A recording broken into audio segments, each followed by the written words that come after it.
안녕하십니까. 저는 훈련부를 섬기고 있는 서성주입니다. 오늘은 역대하 36장 말씀을 가지고 같이 묵상하며 말씀을 나누도록 하겠습니다. 오늘의 본문 말씀은 역대하 36장 23절 말씀입니다.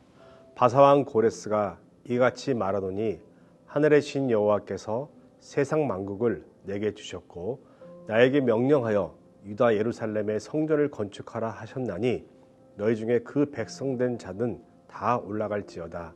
너희 하나님 여호와께서 함께 하시기를 원하노라 하였더라. 오늘 본문은 역대하의 마지막 부분으로 유다의 마지막 4명의 왕에 대해서 기술하고 있습니다.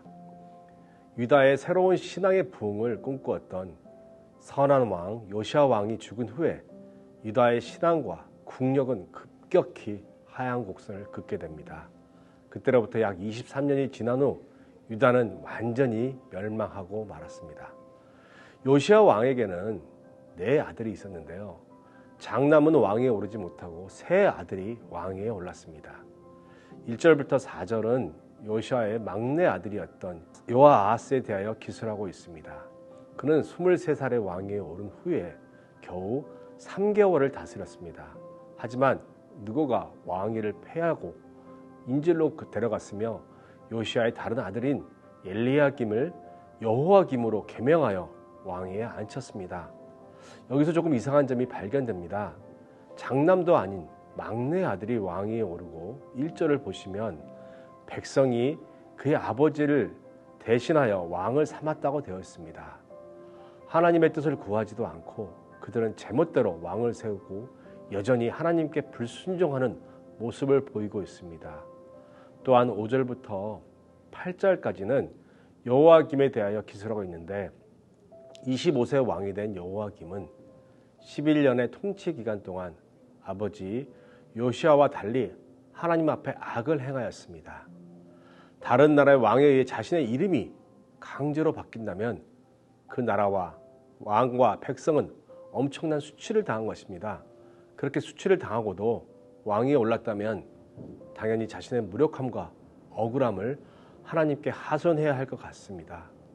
그러나 그는 하나님을 기억하지도 않고 하나님의 분노를 일으킬 만한 일만 했습니다. 결국 하나님께서는 신흥제국인 바벨론의 느부갓네살을 통하여 유다를 심판하십니다. 느부갓네살은 여호와김을 바벨론으로 잡아가고 그의 18살 된 아들 여호와긴을 왕으로 세웁니다. 여호와긴의 왕이 될 때 나이가 사본상에 약간의 차이가 있는데요. 역대하 36장 9절과 열왕기하 24장 8절을 비교를 합니다. 보통은 많은 성경학자들이 열왕기하의 사본의 나이가 좀 더 정확하다고 보고 있습니다. 하지만 여호와긴은 자기 아버지처럼 악행을 역시 행하였고 바벨론으로 사로잡혀 갑니다. 바벨론은 다시 요시아의 남은 아들 시드기야를 왕으로 세우는데 그가 남유다 역사의 마지막 왕이 됩니다.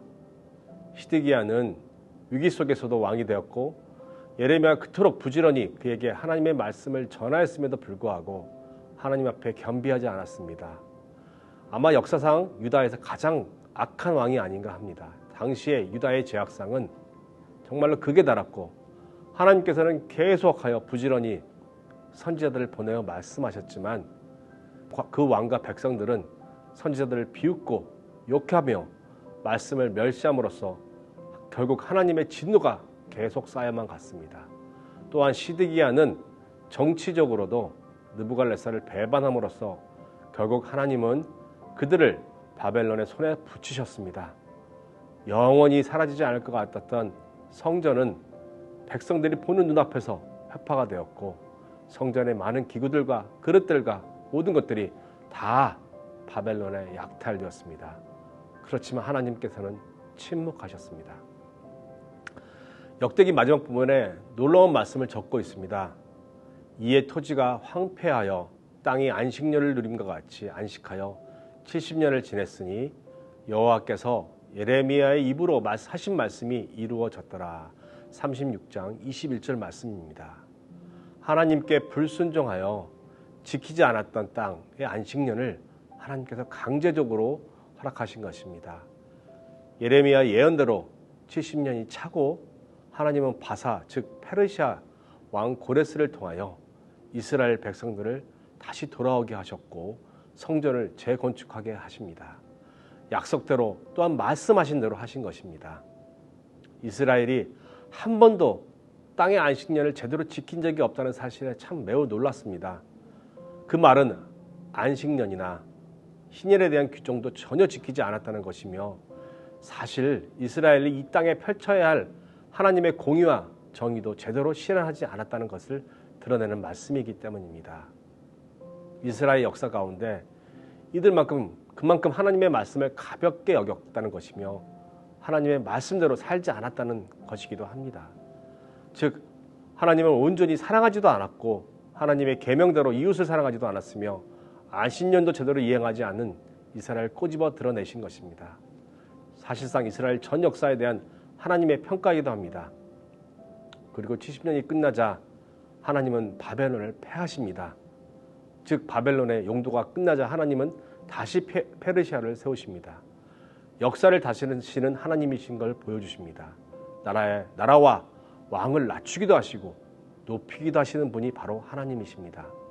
하나님은 이것을 가나안 땅이 안식년을 마쳤다고 말씀하십니다. 하나님은 당신의 백성들이 다시 가나안 땅으로 돌아가게 하십니다. 페르시아 왕 고레스의 마음을 움직여 일하시는 하나님이십니다. 마지막 23절에 페르시아 왕 고레스가 칙령을 내립니다. 유다 예루살렘에 성전을 건축하라 하셨나니 너희 중에 그의 백성된 자는 다 올라갈지어다. 너희 하나님 여호와께서 함께 하시기를 원하노라 라고 하였습니다. 여러분, 이 역대한 마지막 부분에 포로에서 가나안 땅으로 돌아가는 명령으로 끝나는 것은 무엇을 의미할까요? 결국 하나님은 자기 백성들에게 가나안 땅 주시는 것을 포기하실 수 없었습니다. 그래서 가나안 땅에서 쫓겨나 70년 동안이나 포로 생활을 했지만 그것으로 끝나버리지 않으셨습니다. 즉 가나안은 에덴 동산의 상징이기도 합니다. 하나님은 택한 백성에게 에덴 주시기를 포기하신 적이 없습니다. 말씀을 정리하게 보겠습니다.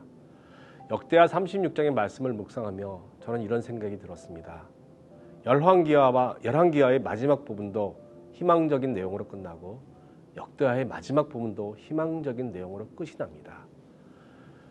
열왕기와 역대기 모두 유다가 죄를 지어서 나라가 망하고 바벨론의 포로로 끌려가지만 결국 마지막에 다시 돌아온다는 것입니다.